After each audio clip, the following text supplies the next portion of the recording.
Hey, how are you? How did it go? Well, it was really interesting. Had a really good talk with the staff. Absolutely what you said was bang on. We went through, we checked the temperatures, checked all the routines, checked the 5 essential things, and it was really faultless. And there's one thing, it's a very minor thing, and I've suggested is that you have single-use cloth towels at the moment, which is fine, but I'm normally used, and this is just me, I'm normally used to seeing sort of paper towels being used for single use.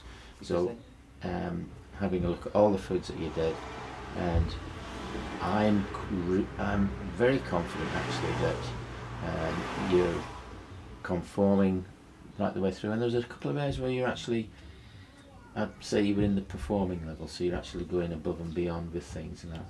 And I said the only area which I'd like you to have a look at, and I'm not going to put it down as a corrective action because it didn't need to be that, but if you could think about using paper towels, disposable paper towels, in lieu of the single cloth towels for hand drying, because I think that would be, for me that was just kind of like a little bit of a potential idea. Does that make sense? So in here, he's talking about, he's being really positive about the results, and that's fantastic because it's important to reinforce the really good behaviours, and giving her a sense that she's on track and she's responding really positively to that. Just the one thing that I kind of picked up on a little bit is Bob's suggestion that performing is going above and beyond. Right. Yeah.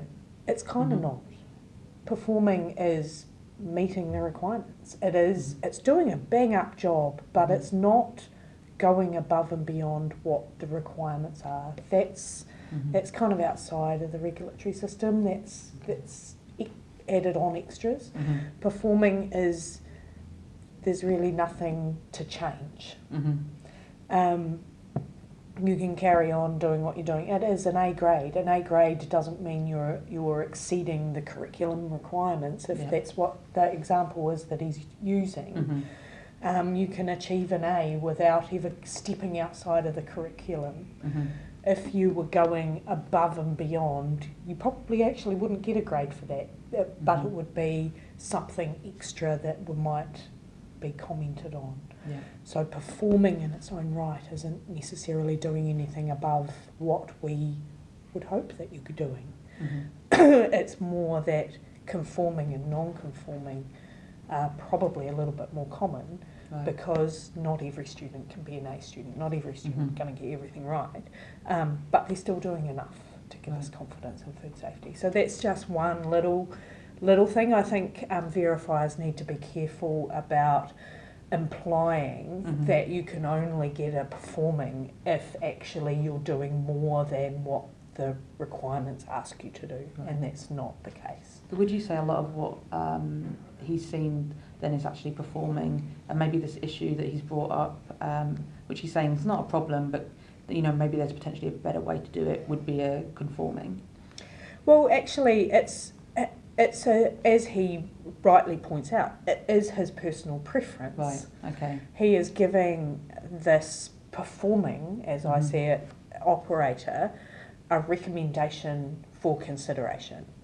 It will be completely down to the operator as to whether or not they take on that recommendation or not, because he's also acknowledged that the way that they are doing it is working for them. And so while he might have a personal preference that they go to single-use paper towels, and that he's really pushing that by going on, and here's how you can do it. It can be cheaper, and you can use a coat hanger, and really, go on, go to paper towels. That's his personal preference, his personal view. He will need to be a little bit careful about how hard he pushes his personal views, because they are meeting the requirements with the system that they're using, and if that's what works for them, cool, say that there are other options, but also be really open to accepting that they might carry on using that cloth towels and washing them. And if they do, that's their choice, and he doesn't get to harp on or say next audit, oh, now you're non-conforming because you didn't take my recommendation.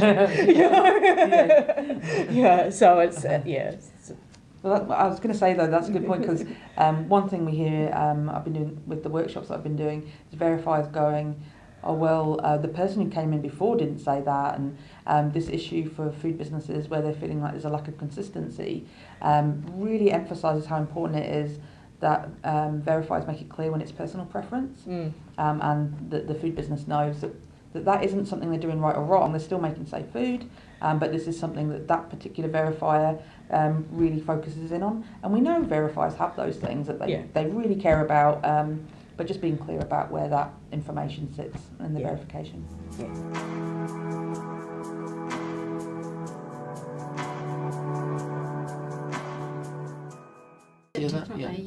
Yeah. Because a lot of the suppliers actually also offer the dispenser, so it's a real easy fix for us too. Right. Yeah. And say if you want to go there, that's even better. And I always have to explain things, because it's like it's no longer kind of good enough just to say, well, it's the regulations, or it's because that's the way you do it.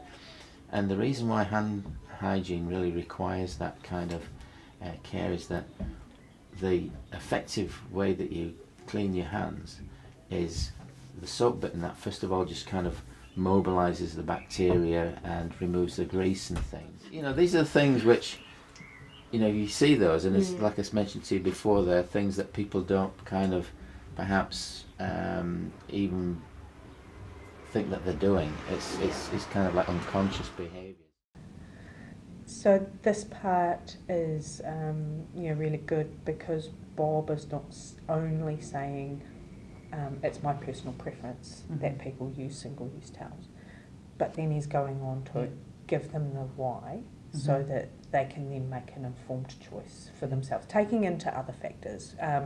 Now it sounds like this ECE will probably take his recommendation, and it's no hardship for them to do that. But other centres might have other reasons for wanting to use cloth towels, for example. Or if you were in, for example, a very high-end restaurant, they might, and you do see this, you see high-end restaurants providing face cloths or small hand towels and a bin, because that is part of the image that they're trying to I like that. portray. And so by giving people the why he has the preference for the throwaway option, it gives the operator that information that they can weigh up against the other factors that have led them to choosing the option that they've chosen. But again, reinforcing that message, whatever they end up choosing, they're managing their risks and they're doing the right thing. So he can't then throw it in their face later by saying, well, you didn't take my recommendation, so I'm going to penalise you later. He has to be prepared to accept their decision, whatever it is at the end of the day. But I think this is one of the strongest bits that I see Bob doing, where he's explaining the why in a way that really is relatable. Not being from a food science background myself, I've learnt so much about the importance of hand washing, working with all of you guys, and that's something that I would do myself, is we use a tea towel to dry my hands. And he really makes it clear to me, oh right, I'm like just putting those germs back on my hands. I didn't realise that was really the crucial bit of hand washing. So I think it's so good the way he gets into that, and it makes you realise why you should care. And so now I know hand washing is one of the most crucial bits. So it's really good how he kind of focuses on that and explains it in quite a bit of detail, and in a way that I think makes you care about it. So I really like this bit.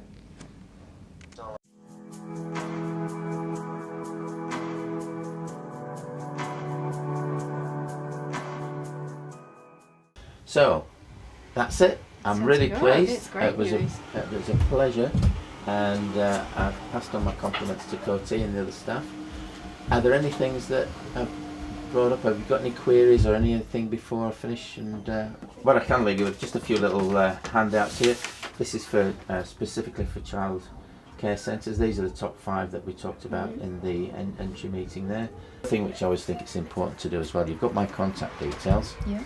If any time in the future, like you've got a little bit of a hiccup or something that's kind of bit of a problem, don't feel that you're on your own. We're here together. We're all part of the same team, basically. Okay. So I'm quite happy. Just give me a ring, and if you've got an issue, it could be a complaint or anything like that, I'm more than happy to kind of have a talk with you about it, so we can carry on with that. Good ending. Yeah. Really good ending. My one question is why he was only giving her conforming. Oh yeah. There were no corrective actions. There was a recommendation, potentially 2 recommendations, and yeah, it's definitely an acceptable outcome. But my question would be why he didn't either say when he finished his report back in the office and sends it through that the final outcome will be at least conforming, but might even be performing. Or why he wasn't confident in saying you've got a performing outcome, right? Because he said such away. positive things that you think, what else could they be doing? Yeah. That I can't imagine it gets much better than that.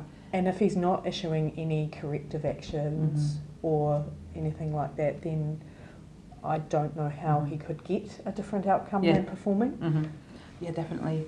But yeah, there's so much good stuff in this end bit, and I really like how it really brings to life that he's providing a service there. He's helping the manager there understand what's going really well, and how good he is with the praise. I think you can't underestimate the power of positive praise and where it's done well, and he does it perfectly. He talks about what's going well, and then he explains that in detail, and he also explains why that's important. So those 3 steps are really important when you're giving that, so that people will keep doing those things over and over again. So I think that's such a strong part of this verification, his use of positive praise. And actually, contrary to what I said at the beginning, he does talk about ECEs here, and he does relate the verification back to being about the kids and the particular dangers that there could be as them being under what's called the vulnerable population. So actually, I take back what I said at the beginning. He does that really well here.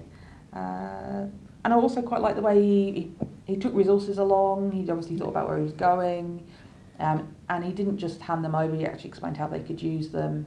And I know this is so true of Bob. That idea that he will let people call him and ask him questions is a really great way he builds ongoing relationship with people, which might not always be easy for verifiers with the kind of different demands that they have on them. But I know he would do that. Because actually that's a requirement of us, of our verifiers.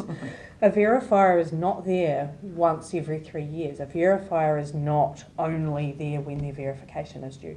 Part of the new Food Act is that the verifier the verifier has an ongoing relationship with that business. The business has to call the verifier when something goes wrong. Ah, right, okay. So it's not just feel free to call me. He had to say that. He had to say that. That's part of his job. He's just making it, his style is just making it sound a little bit more acceptable or user-friendly, instead of reminding them that actually they have to call me. But that is part of the deal. That's part of their responsibility. If stuff goes wrong, they need to talk to their verifier, and it's part of the verifier's job to be available to the businesses to answer their questions and help them through their issues. So it's not a unique thing factor to Bob. All verifiers need to be doing this. Well, and he's really. I think I wouldn't be afraid to call him. I think that's what's really good about his style. I think when stuff goes wrong, that's when you really want to make sure you get help. I really like how he does it. Does his thing. And now he's reached retirement. I think Corey, it's amazing that he manages to keep that same sort of energy and passion in what he does, even though he's been doing this for years now. And I think that must be a real challenge when you're going into businesses, to really keep it fresh and keep that genuine inquisitiveness, which I think he does really well. Yeah, but I think also Bob has said himself that actually the Food Act has finally come around to the way that he thinks it should have been working all along. And it's that opportunity to finally make the difference that he hoped to be able to make in his main working career, that really is giving him that energy to stay involved or actually come back into the food space and be involved again. So, you know, Bob's, you know, both a great example of what the future of verification is, but also the future of food safety. That it's no longer an inspector going in with a checklist. And at the end of the day, if people have now watched the entry, the verification and the exit, there's no checklists, there's no clipboards, there's no ticking off boxes, there's no I'm here to make sure that certain things get done and no more. Verification is a very different technique, it's a different skill set, and it's a very different outcome. You know, so we now have an established relationship being built. We have ongoing rapport, we have helpfulness, education, guidance, all on the same team, working towards food safety. Yeah, I think that's so true. I think, you know, that's what you want, to focus on the conversation. There's definitely no going in and just reading the paperwork. He's barely looked at the records, but he's checked that they're happening, and he's made sure they know when something goes wrong that they have to cover their asses, as he talks about. So just the focus and the balance there is really spot on. Good example of verification overall. If everybody did it like Bob, we'd be fine. You know, nobody's perfect. Bob's a pretty damn good verifier. Sure, sometimes he could open up some of his questions, tell one less story. But overall, I mean, like at the end of the day, if verifiers are looking at Bob and kind of going, really, is that what they want? Actually, MPI wants verifiers like Bob.